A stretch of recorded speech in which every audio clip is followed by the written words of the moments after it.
दिखाई जाए। तो सबसे पहले तो मुझे बताएं, जो मामला है मंगल को मखसूस नशिस्तों का, उसको चूंकि चीफ जस्टिस काजी फैसल साहब खुद हेड कर रहे हैं बेंच को, तो क्या इसमें आप मंगल को चीफ जस्टिस पर अदम एतमाद की दरख्वास्त दायर कर रहे हैं या वो कंटिन्यू करेंगे इस केस के अंदर?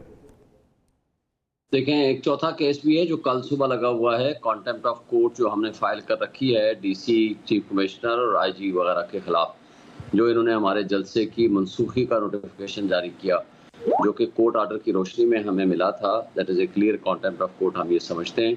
वो भी कल सुबह लगा हुआ है। और उसके साथ साथ पांचवा एक इम्पॉर्टेंट केस जो है वो ये भी लगा हुआ है कल सुबह, वो इलेक्शन ट्राइब्यूनल के हवाले से जस्टिस तारिक महमूद जहांगीरी के पास, और जहां ये जो कठपुतली एमएनएज बने फिरते हैं और उनको पर्सनली तलब किया गया है, और उसके नतीजे में आपने देखा है कि उसकी किरदार कुशी भी शुरू कर दी गई है जस्टिस तारिक जहांगीरी साहब की, जो कि इंतहाई गलत और अफसोसनाक है। जहांगीरी साहब वाली कोर्ट में कल जो केस की समाअत हो रही है, ये ट्रिब्यूनल वाली, उस पर बड़ी कुछ सख्त इंतजाम वहाँ पे हैं, सिक्योरिटी को लेकर भी कुछ पासेस वगैरह जारी हो रहे हैं?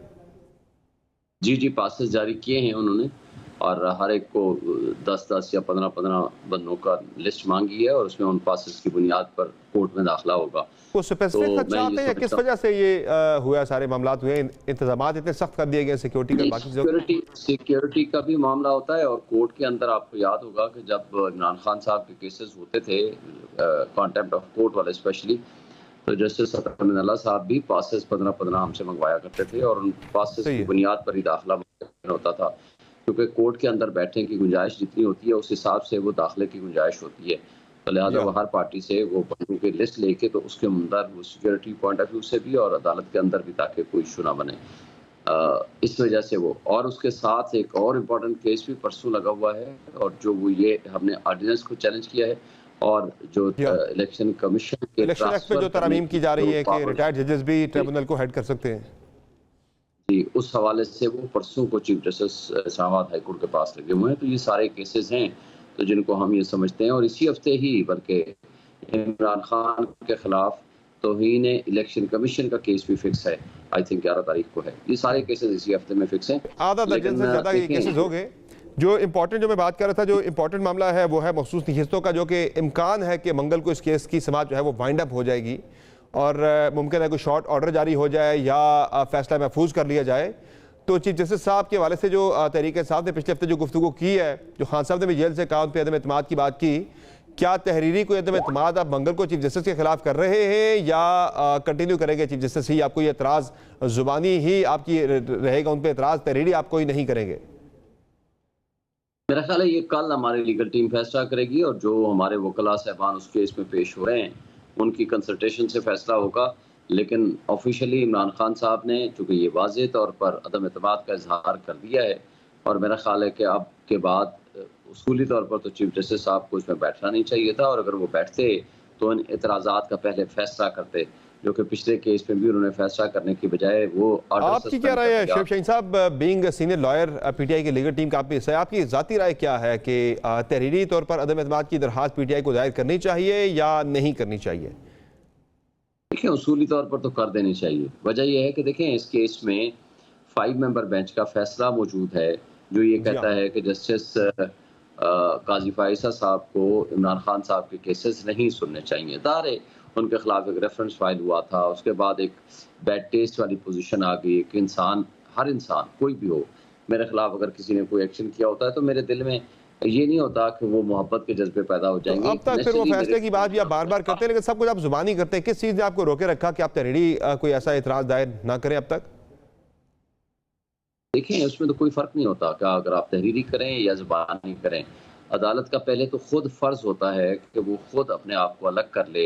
ये कोड ऑफ कंडक्ट ज़ुबानी भी आप बाहर ही करते हैं ना, आप मेन स्ट्रीम मीडिया पे या सोशल मीडिया पे आप करते हैं जो ज़ुबानी एतराज़ अदालत के अंदर खड़े होकर आपने उनके रूबरू, तो आपने किसी आपके वकील ने नहीं किया। पिछले हफ्ते सलमान अकरम राजा साहब ने तो भरपूर एतमाद का इजहार किया है, और चीफ जस्टिस साहब वैसे भी कहते हैं मैं सोशल मीडिया देखता नहीं हूँ, मीडिया में देखता नहीं हूँ। तो आपने क्या बात की, उन्हें क्या पता आप उन पर क्या एतराज़ कर रहे हैं बाहर? हमारे one of the council Niazullah Niazi साहब ने उसके ऊपर बिल्कुल अदम एतमाद किया, साथ ही सलमान अकरम राजा साहब ने क्लैरिफाई कर दिया था, उन्होंने टोक दिया था न्याजुल्लाह न्याजी साहब को कि हमें एतमाद है। देखें, एक से ज्यादा जब वकील होते हैं केसेस में, अगर सलमान अकरम राजा साहब को उसमें ट्रस्ट है तो बाकी वकला को नहीं है। अगर बाकी वकला को नहीं था तो वो उनसे पूछते जी क्यों, क्या वजूहात हैं। या आप राइटिंग में दे दें। उन वजूहात को बुनियाद बनाकर या तो वो अपने आप को रिक्यूज़ कर लेते या वो कहते कि जी नहीं, आपके एतराज़ात मैं रद्द करता हूँ। आपको याद होगा जस्टिस मंसूर साहब शाह साहब के ऊपर ये मिलिट्री ट्रायल वाला जो केस चल रहा था, ज़बानी अटॉर्नी जनरल ने जी उनके हाँ। ऊपर एतमाद किया था, बल्कि पहले उनसे पूछा गया था कि जी आपको एतमाद है या आप मिसट्रस्ट करेंगे? उन्होंने कहा जी नहीं, हमें एतमाद है। फिर 3-4 दिन के आर्गूमेंट सुनने के बाद उन्होंने कहा कि नहीं जी, मुझे आप पे एतमाद नहीं है और मुनासिब है कि आप अपने आप को अलग कर लें। जबकि बाकी जज साहिबान ने कहा था कि नहीं, ये आपका एतराज़ दुरुस्त नहीं है। लेकिन जज साहब ने कहा कि मैं मुनासिब नहीं समझता कि जब कोई भी पार्टी एक एतराज़ कर दे, बेशक वर्बल कर दे, सही ये है। प्रेसिडेंट कहलाते हैं ना, तो मैं अच्छा, अपने आप को अलग करता हूँ। अब अच्छा जज शेख साहब शाहीन के लिए साहब, भी 2 पाबंदियाँ थी। जी, शेख शाहीन साहब ये बताएं जी, मुझे जी। कि ये जो एक खबर सामने आई है कि जो आपके वकील भी हैं, उन्होंने कोई खान साहब ने कोई दरख्वास्त दी है वज़ीर आज़म को या सदर को कि जेल में उनको सहूलियात दी जाए, मज़ीद सहूलियात खान साहब ने मांग ली हैं। अज़हर सिद्दीक साहब ने कोई दरख्वास्त भेजी है प्रेसिडेंट को, प्राइम मिनिस्टर को, कि 27 डिग्री टेम्परेचर जो है वो मेंटेन किया जाना चाहिए जेल में खान साहब के सेल का, कि उनकी बॉडी पे कोई रैशेज़ वगैरह आ गए हैं, वहाँ पे AC वगैरह इंस्टॉल करना चाहिए, जिस तरह की सहूलियात पहले दी जा रही थी मियाँ नवाज शरीफ को, मरीम नवाज को, उस तरह की सहूलियात दी जाएँ। ये क्या मामला है इसका? देखिए, ये ऐसी कोई इंस्ट्रक्शंस खान साहब की तरफ से नहीं आई और अज़हर खान साहब से सिद्दीक साहब ने मुलाकात के अपने बाद ही अज़हर सिद्दीक साहब ने से यह दरख्वास्त दायर की है, by the way. Azhar Siddiq साहब के पास मुलाकात हो या ना हो, लेकिन लास्ट जो हमारी मुलाकात फ्राइडे को हुई है उसमें अज़हर सिद्दीक साहब I think he was not available. और दूसरी बात ये है कि कोई भी अगर उन्होंने बात की है तो अपनी पर्सनल कैपेसिटी में की है।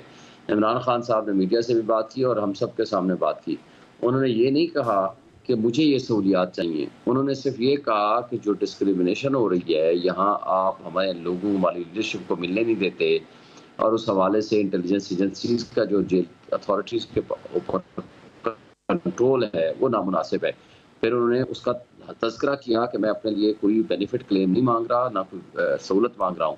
लेकिन मैं ये आपको बताना चाहता हूँ, जिन स्वीट्स पे मरियम, जिन स्वीट्स में नवाज़ शरीफ, आसिफ अली ज़रदारी, शहबाज शरीफ वग़ैरह रहे हैं, वो आज भी मौजूद है, जहाँ एयर कंडीशन मौजूद है और वहाँ उनको 15 से 40 अफ़राद को हर रोज़ मिलने की इजाज़त थी। सही है। व्हेयरएज़ हमारी लीडरशिप, अच्छा, हमारे वकला जो कि इस वक़्त अदालत के हुक्म से आकर मिलते हैं, उनको तयशुदा शेड्यूल के मुताबिक भी नहीं मिलने आप दिया जाता। ये बहरहाल इसको कंट्रोल कर रहे हैं ये हमारी ISI। आप अपने ये